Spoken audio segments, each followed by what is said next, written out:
और इसीलिए डाला।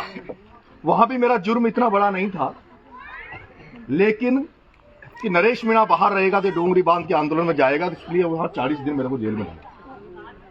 दोबारा मैं 21 तारीख को जो चक्री में महापंचायत हुई उसमें आना चाह रहा था, लेकिन आपने देखा होगा कि मैं अनशन में बैठ गया और मेरी मांगे नहीं मानी।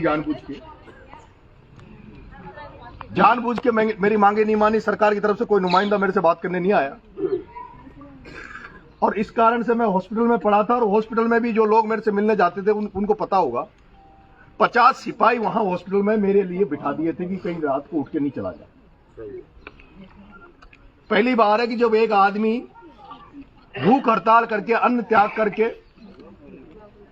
मृत सैया पर बिस्तर पे बैठा था और 50 सिपाही मेरे को निगरानी में रख के वहां बैठ गए ताकि मैं वहां डोंगरी बांध में नहीं आ जाऊं। मेरे ना तो अब तक के जो जन क्रांति यात्रा, पैदल यात्रा निकाल रहा था, उसके छाले भी नहीं मिटे, आपने देखा होगा। मेरे से जब भूख हड़ताल से उठा तो मेरे को लोगों ने कहा कि 5-10 दिन तुम रेस्ट करो, अपनी तबीयत को ठीक करो। मेरे पेट की अभी भूख भी ठीक नहीं हुई है, लेकिन मैं आज आपके बीच में आया हूं। इसलिए आया हूं कि आपकी मंशा क्या है, आपकी इच्छा क्या है, कौन लोग इस आंदोलन को लीड कर रहे हैं, और मैं इस आंदोलन में जाऊंगा तो मेरे प्रति भरोसा है कि नहीं है, विश्वास है कि नहीं है। अगर मैं आंदोलन में रहूंगा तो मैं लीड करूंगा, तो अगर लोग मुझे मानने के लिए तैयार रहेंगे नहीं रहेंगे। इसलिए रात को केवल ये मेरा साथी है मुनेश, जो आपका गांव का है और पुराने समय से मेरे साथ जुड़ा हुआ है, मैंने इसको कहा गांव में किसी को बताना नहीं है, किसी को सूचना नहीं देनी है। अपन केवल तेरे घर जाके वहां बैठकर एक फोटो आएगी कि मैं आज डूंगरी गांव में रोटी खा रहा हूं, डूंगरी गांव में रोटी खा रहा हूं, और सुबह अपन लोगों से मिलेंगे। लेकिन जैसे ही गांव में पता लगा, रात को भी सारे जो प्रबुद्ध जन थे, जो समझदार लोग थे, वो वहां मुनेश के घर इकट्ठे हो गए, और अभी अभी सुबह पूरा गांव आप लोग यहां इकट्ठे हो। और मैं देख रहा हूं, भी मेरी मां ने कहा कि मर जाएंगे लेकिन जगह नहीं छोड़ेंगे। और ऐसे वीडियो मैं बार बार देख रहा हूं, जो मां मरने के लिए बार बार ये कह रही कि मर जाएंगे पर जगह नहीं छोड़ेंगे। क्यों जगह छोड़ेंगे? किस लिए जगह छोड़ेंगे? पक्षी जब अपनी जान देकर भी घोंसला नहीं छोड़ता,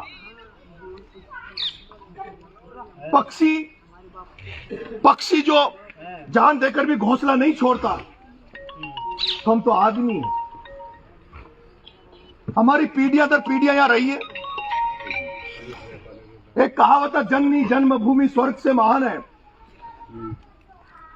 जननी और जन्मभूमि स्वर्ग से महान है। स्वर्ग नहीं देखा, लेकिन स्वर्ग की जब कल्पना करते हैं हम,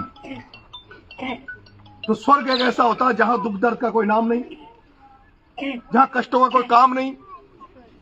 और उस स्वर्ग की जब कल्पना करते हैं तो हम देखते हैं कि या तो स्वर्ग को हम मां के रूप में देखते हैं जिसने हमें पैदा किया है, और या स्वर्ग को हम जननी जन्मभूमि के रूप में देखते हैं, जहां हम पैदा हुए उसको हम स्वर्ग के रूप में देखते हैं।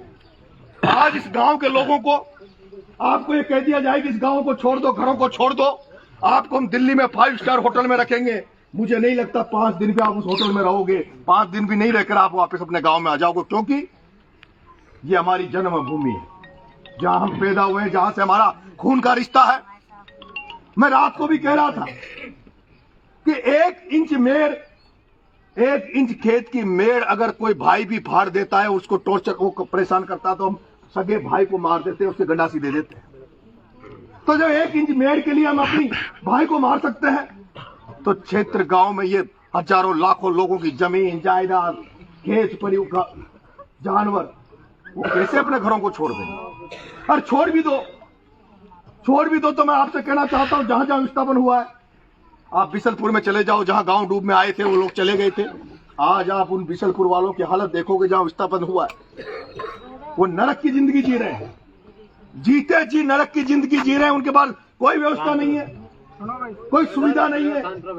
आप लोग जब यहां से उजाड़ दिए जाओगे, आप यहां से भगा दिए जाओगे, तो जो लोग, जो हो सकता है कुछ लोग संपन्न हो, जो लोग संपन्न है वो अपना घर बार बना सकते हैं, लेकिन मेरा ये मानना है कि आज भी 80% 90% लोग गरीब हैं। उनको जब यहां से निकाल दिया जाएगा, वो कैसे अपने आप को एडजस्टमेंट करोगे? और जो क्षेत्र गांव के लोगों की जो रिश्तेदारियां आसपास है, अगर यहाँ से उजड़ गए और आपको मध्य प्रदेश जाना पड़ा, कहीं जैसलमेर बाड़मेर जाना पड़ा, तो रिश्तेदारों को कहाँ ढूंढोगे? पूरा सेटअप आपका खराब हो जाएगा। ये केवल जमीन बचाने की जिंदगी नहीं है, ये घर बचाने की जिंदगी नहीं है, ये आपकी जिंदगी को बचाने की लड़ाई है। ये जिंदगी बचाने की लड़ाई है, जिंदगी से जुड़ा हुआ मुद्दा है। मेरे से लोग मेरे को भगत सिंह की स्टाइल का नेता मानते हैं, मुझे मानते हैं कि मैं उग्र आंदोलन करूंगा, उग्र तरीके से काम कराऊंगा। लेकिन मैं आपसे कहना चाहता हूं, जितना मेरे अंदर भगत सिंह है उतना गांधी भी है, उतना मेरे अंदर गांधी भी है। लेकिन आपने देखा नहीं क्या? क्या आपने नहीं देखा क्या? जब मैं रोज 30 किलोमीटर की पैदल यात्रा चल रहा था, तो पैदल यात्रा तो गांधी का ही मार्ग था। सही है, वो पैदल यात्रा तो गांधी का ही मार्ग था। आपने देखा नहीं क्या? मेरा पुराने वीडियो आते हैं कि मैंने 2006 में, आज से 19 साल पहले राजस्थान विश्वविद्यालय के मुख्य द्वार पर 9 दिन तक भूख हड़ताल करी थी, अन्न त्याग दिया था और राजस्थान सरकार और भारत सरकार को झुका दिया था। हमारे बच्चों की स्कॉलरशिप बंद हो गई थी, उनके लिए 9 दिन भूखा रहा 2006 में, और 36 करोड़ रुपए की छात्रवृत्ति उनको सैंक्शन करवाई थी।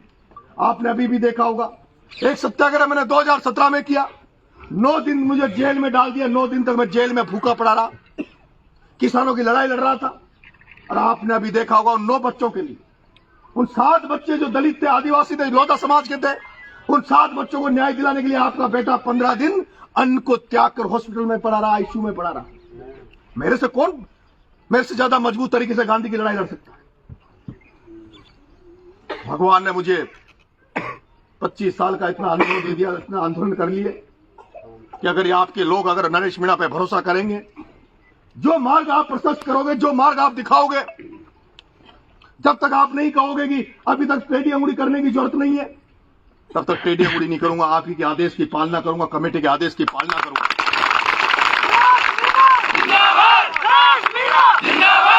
लेकिन कई दिनों से पंचायतें हो रही है, ज्यादा पंचायतें करने से, ज्यादा भाषण देने से आंदोलन सही नहीं होता। क्रांति, इसमें क्रांति लानी पड़ेगी।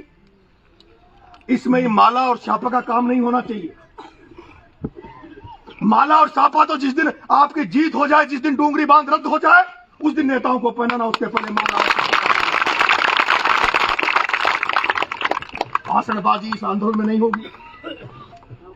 मैं देख रहा था चकेरी की महापंचायत में, अगर उन माता बहनों को, कुछ माता बहनों के भाषण दिलवा देते, जो माता बहनें कह रही कि मर जाएंगे लेकिन जगह नहीं छोड़ेंगे, अगर उन माता बहनों का भाषण करवा देते तो मेरे को लगता है कि सरकार की आंखें खुल जाएगी कि माता बहनें भी लड़ने के लिए तैयार है, तो फिर आदमी क्या करेगा? मेरी माता बहनों, मैं रात के पास आया था, रात को मैंने कहा इनको, मैं तुम्हारे आंदोलन में पूरे तन मन से आपके साथ रहना चाहता हूं। जरूरत पड़ी तो मेरी लुगाई को, मेरी घरवाली को भी आपके बीच में, आपकी लड़ाई लड़ने के लिए मैं अपनी घरवाली को भी आपके बीच में लाऊंगा। मैंने कहा कि पंचायतें हो रही है, लेकिन मेरा ये मानना है कि पंचायतें भी आप लोगों को जगाने के लिए कर रहे हो, पंचायतें भी आप लोगों को जगाने के लिए कर रहे हो, आंदोलन को मजबूत बनाने के लिए कर रहे हो, और उसमें आपको सफलता भी मिली है। जो पंचायतें हुई है उसी का कारण है, जो पंचायतें हुई है उसी का कारण है कि आज मीडिया में खबरें चल रही है, डूंगरी बांध की चर्चा जगह जगह चल रही है। लेकिन मैंने एक सुझाव दिया है, सुझाव मैंने ये दिया है कि दिन तय कर लो, समय तय कर लो, मैं और मेरी घरवाली नंगे पैर पैदल, मैं और मेरी घरवाली नंगे पैर पैदल इसी जगह से जाए, डूंगरी बांध बनेगा, जहाँ ये नदी दिख रही है सामने, इसी जगह बनेगा। ये जो नदी दिख रही है, डूंगरी बांध बनेगा, हम उसी डूंगरी बांध की जगह, हम सारे लोग चाहता हूं मैं उस नदी में जाके वहां से पूजा पाठ करके, और वहां से हम पैदल मार्च गांव जाएं। मुझे भरोसा, जब डूंगरी से यहां से निकलेंगे, भूरी पारी जाएंगे, तो पूरा डूंगरी का गांव, माताएं, बहनें, बच्चे साथ रहेंगे। उस तरह से जब आप कोई देवता की यात्रा निकालते हो, कलश आपके माथे पर रखे रहते हैं। जब हम कोई कथा होती है गांव में, अब रामायण, हम घर पे रामायण लाते हैं, तो गांव के ठाकुर जी पे जाते हैं, और ठाकुर जी से भगवान को अपने कंधे पे बिठाकर इस तरह से कलश लेकर माता बहनें अपने घर को लाती है। मैं चाहता हूं कि जब यहां से हम रवाना हो, तो डूंगरी, भूरी पहाड़ी तक डूंगरी वाले पूरा गांव बच्चा नहीं होना चाहिए। उस दिन गांव में बच्चा नहीं बचना चाहिए। वो सारे लोग हमारे साथ वहां तक चलेंगे, फिर वहां से जो भूरी पहाड़ी गांव है, उससे जब हम आगे के गांव में जाएंगे तो आप लोग भूरी पहाड़ी तक जाएंगे, वहां से वापस आ जाएंगे। फिर भूरी पहाड़ी का बच्चा बच्चा हमें अगले गांव तक छोड़ के आएगा। ये मूवमेंट जब 15-20 दिन चलेगा, 15-20 दिन तक पूरे राजस्थान देश में केवल डूंगरी बांध रद्द करो की यात्रा का चर्चा चलेगी। डूंगरी बांध की रद्द करो, इसी के नारे पूरे देश में गूंजेंगे। मुझे लगता है उससे अच्छा कुछ होगा नहीं। जो बताया उसका रूट चार्ट इस तरह से बना लिया जाए कि जो जोड़ली में जो महापंचायत हो या कहीं भी जो महापंचायत हो, वो यात्रा का समापन उस महापंचायत में हो, महापंचायत में समापन हो और उसमें नारा दे दिया जाए करो या मरो का। करो या मरो का नारा दिया जाए। करो या मरो का मतलब केवल ये नहीं है कि लाठी उठा के गंडासी उठा के किसी को मार दो। करो या मरो, करो या मरो। मरने में जो ताकत है वो मारने में नहीं है। लाठी खाने वाला ज्यादा मर्द होता है, लाठी देने वाला मर्द नहीं हो सकता। किसी को मारना बहुत आसान है, लेकिन मार खाने की हिम्मत, मार खाने की हिम्मत, किसी के 50 लोगों के सामने खड़े होने की हिम्मत अकेले की, वो ओरिजिनल मर्दानगी होती है। इस आंदोलन में हम किसी को मारेंगे नहीं, बल्कि मार खाने के मकसद से, मरने के मकसद से इस आंदोलन में कूदना चाहते हैं। मैं आपको कहूंगा, इस आंदोलन में महिलाओं की भागीदारी बहुत जरूरी है। जब भी कोई आंदोलन आगे बढ़े तो उसमें जितने आदमी की संख्या हो उतनी महिलाओं की, बच्चों की संख्या होनी चाहिए। अगला जो आंदोलन हो, अगर यहाँ के 50,000 आदमी, लाख आदमी इन गांवों के अगर भूख हड़ताल पे बैठ जाए, आमरण अनशन में बैठ जाए, एक दिन भी आप पूरे दिन भर चूल्हा नहीं बढ़ाओ गांव में, क्या एक दिन भूखे नहीं रह सकते? हमारे गांव में कोई डेथ हो जाती है, हमारे गांव में कोई डेथ हो जाती है, कोई मर जाता है, तो उस दिन क्या हम चूल्हा जलाते हैं क्या गांव में? कोई जवान गांव में मौत हो जाती तो हम चूल्हा नहीं जलाते। 3 दिन तक हमारी जो परंपरा है, हमारी जो संस्कृति है, अगर इन घरों को, गांवों को बचाने के लिए, परिवारों को बचाने के लिए एक सामूहिक आमरण अनशन किया जाए, जिसमें लाखों लोग भूख, अन्न को तो छोड़कर भूखे बैठे रहे, अन्न को त्याग दिया, हजारों लोग हॉस्पिटल में पहुंचे, घायल होकर हॉस्पिटल में पहुंचे। मैं कहूंगा एक समय ऐसा आएगा जब पूरा राजस्थान, पूरा देश की जनता आपके साथ आंदोलन में खड़ी हो जाएगी। क्या मैं सही कह रहा हूं? सही कह रहा हूं। तो मैं आज आपके बीच में आया हूं, आप तय कर लो। इसी तरह से जब हम लोग गांव-गांव जाएंगे, इसी तरह से जब हम लोग गांव-गांव जाएंगे, कई बड़े नेताओं का समर्थन हमें लेना है। मैं आपसे एक बात और कहूंगा, मैं अभी जेल में था, जब समझौता के काम में मैं 8 महीने जेल में रहा और मेरे को छुड़ाने के लिए आंदोलन हो रहा था। 25 फरवरी को विधानसभा घेराव हो रहा था, लेकिन वो विधानसभा घेराव फेल क्यों हो गया? वो विधानसभा घेराव फेल क्यों हो गया? क्योंकि इसका कोई लीडर नहीं था, नेतृत्वकर्ता नहीं था। गांव में अगर पटेल मुखिया अगर ढंग का नहीं है तो गांव बिगड़ जाता है। गांव में अगर ज्यादा पटेल हो जाए तो भी गांव बिगड़ जाता है। गांव में मुखिया पटेल अच्छा नहीं हो तो भी गांव बिगड़ जाता है, और गांव में ज्यादा पटेलाई होने लग जाए तो भी गांव बिगड़ जाता है। इसलिए नेतृत्वकर्ता का मजबूत होना और नेतृत्वकर्ता का आंदोलन के प्रति, आपके प्रति त्याग और समर्पण का भाव होना, यह आंदोलन के लिए बहुत जरूरी होगा। हमें लगेगा कि इन नेताओं को लाना है। आपके मधुसूदनपुरा में गांव में प्रहलाद जी गुंजल साहब आए थे, मकसूदपुरा में प्रहलाद जी गुंजल साहब आए थे। मेरी इच्छा है इसमें मैं प्रहलाद जी गुंजल साहब को बुलाऊं, मैं राजेंद्र जी गुडा साहब को बुलाऊं, मैं इमरान प्रतापगढ़ी को आमंत्रित करने जाऊं। इमरान प्रतापगढ़ी को हम बुलाएं, वो तमाम लोग, हनुमान बेनीवाल को हम बुलाएं, जो लोग हमारे आप लोगों की मदद करने यहां आए। लेकिन एक बात और याद रखना, जब इस तरह का आंदोलन होता है तो आंदोलन से केवल उस बीमारी का इलाज नहीं होता जो बीमारी के लिए आंदोलन किया जाए, जैसे डूंगरी बांध को रद्द कराने के लिए। आंदोलन से नई राजनीति भी पैदा होती है, आंदोलन से नई राजनीति भी पैदा होती है। जैसे अन्ना के आंदोलन से मुख्यमंत्री केजरीवाल निकल गया था, जेपी के आंदोलन से जब भी आंदोलन हुए, गुर्जरों का आंदोलन कर्नल भेसला साहब के उसमें नेतृत्व में हुआ, उस गुर्जर आंदोलन से बहुत सारे नए नेता पैदा हो गए थे।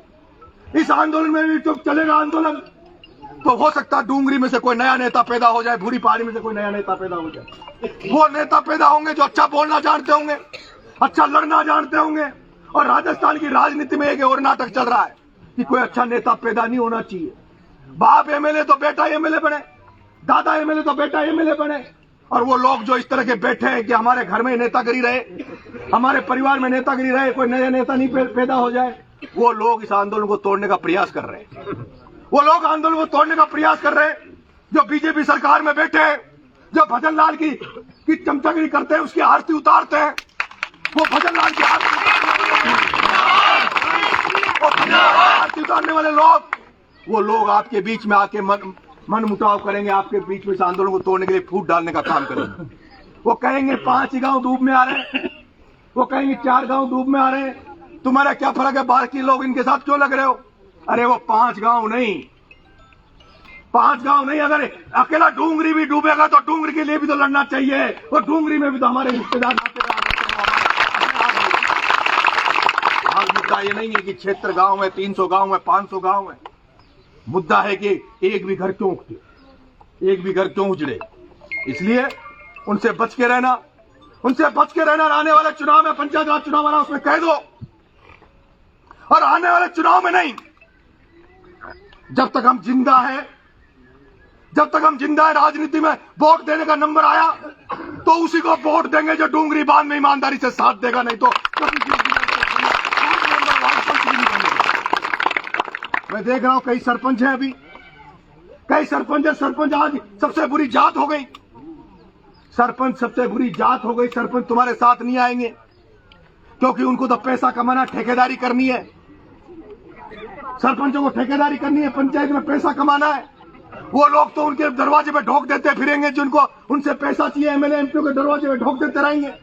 लेकिन अगर ये विजय मीणा सरपंच आया है, ये विजय मीणा सरपंच आया है, मैं कहना चाहता हूं ऐसे सरपंच जो सब कुछ छोड़कर आपकी जिंदगी बचाने के लिए, ऐसे सरपंच अगर हमारे साथ आते हैं तो इनका भी हम धन्यवाद देना चाहेंगे, आभार व्यक्त इस आंदोलन में कितनी बड़ी दुर्भाग्य की बात है कि आज तक ना तो यहाँ का सांसद, ना का यहाँ के एमएलए, ना कोई और जनप्रतिनिधि बोले हैं। क्योंकि उनको पता है, बीजेपी वालों से, मैं बीजेपी वालों का नाम नहीं ले रहा, मैं कांग्रेस वालों के लिए कह रहा हूं, वो कांग्रेस के नेता जो विपक्ष की भूमिका में है, सरकार के खिलाफ आंदोलन हो रहा है, वो आपके आंदोलन में क्यों नहीं आ रहे? क्योंकि वो डरपोक है।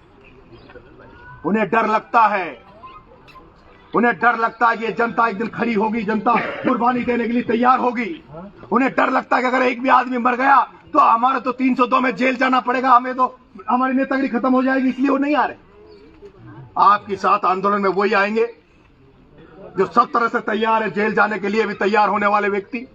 अगर लोग मर भी गए, आंदोलन किस दिशा में चला जाए आगे, गांधीवादी तरीके से काम नहीं चला तो भगत सिंह बनना पड़ा तो भगत सिंह भी बनेंगे। उस दौरान कुछ भी हो सकता है, हजारों लोग मर जाए, सैकड़ों लोग मर जाए। और जमीन को, अपने घर को छोड़ने के लिए अगर प्राण भी देने पड़े तो मेरे को लगता है कि दे देना चाहिए। उसमें फिर वो स्वाभिमान सम्मान ही किया जो घर छोड़कर हम अपने जिए।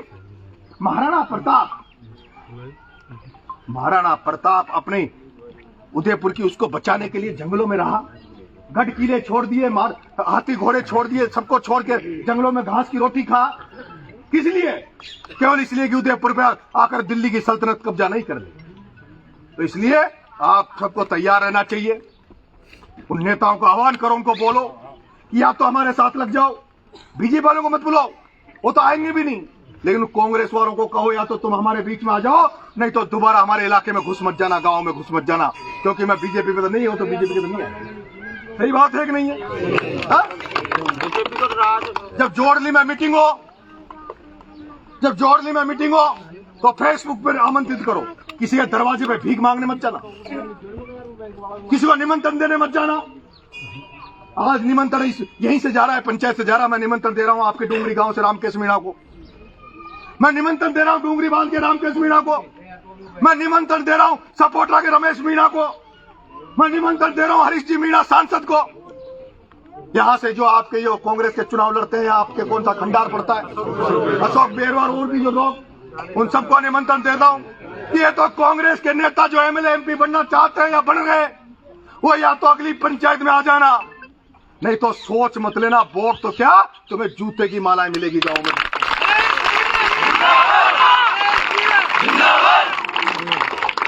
इसलिए आप तैयारी चालू करो।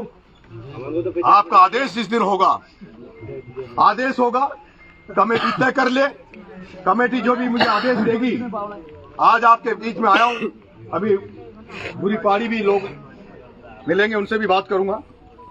और उसके बाद जिस दिन आप लोग बुलाओगे, भाई साहब ये तो सवाल मानपुर जाने शब्द मतलब आपने राजस्थान में जो मीणाओं के नेता हैं, ये आंदोलन मीणाओं का नहीं है, नहीं, ये सभी का। ये आपस में काम क्यों की? अब उसको छोटा टॉपिक डूंगरी बांध का है, तू खा लेके जाना। तू बैठ जा, फालतू बंद कर भाई। आपस में इधर से इधर अरे तू बैठ जा नीचे, तो ज्ञान देने वाला ज्यादा बात। हाँ डूंगरी बांध की चल रही है, तू आ गया मीणाओं पे। चुप रहे यार। बात ये सातों धर्म जाति का आंदोलन है। देखो एक जाति का आंदोलन नहीं है। जिनके जो कर्म कर, मेरी बात सुन ले, जो जैसा कर्म करेगा वो वैसा भुगतेगा। जो जैसा कर्म करेगा वो भुगतेगा। दुनिया सब देख रही है, दुनिया ये देख रही है कौन किसको गिराने का काम कर रहा है। हम भी वैसे नहीं बने। जिसको जो करना है वो दुनिया जानती है, दुनिया समझती है कौन किसकी टांग खींच रहा कौन नहीं खींच रहा। हमें उनको इंगित नहीं करना। वो जनता आजकल सब ज्ञानी है, जनता सब देख रही है, ठीक है। हमें उस पर प्रतिक्रिया नहीं देनी। हमें तो इस मूवमेंट को मजबूत बनाओ और इस लड़ाई को आगे बढ़ाओ। लड़ाई में आपने दानिश का नाम लिया, इसमें तो सबसे ज्यादा मुस्लिम, मीणा और गुजरी ज्यादा पीड़ित है, उसको आना चाहिए। मैंने सबका नाम ले दिया, सबका नाम ले दिया। इस आंदोलन में कोई साथ दे तो उसका साथ देना, और जो साथ नहीं दिए उसके लिए जूते तैयार रखना।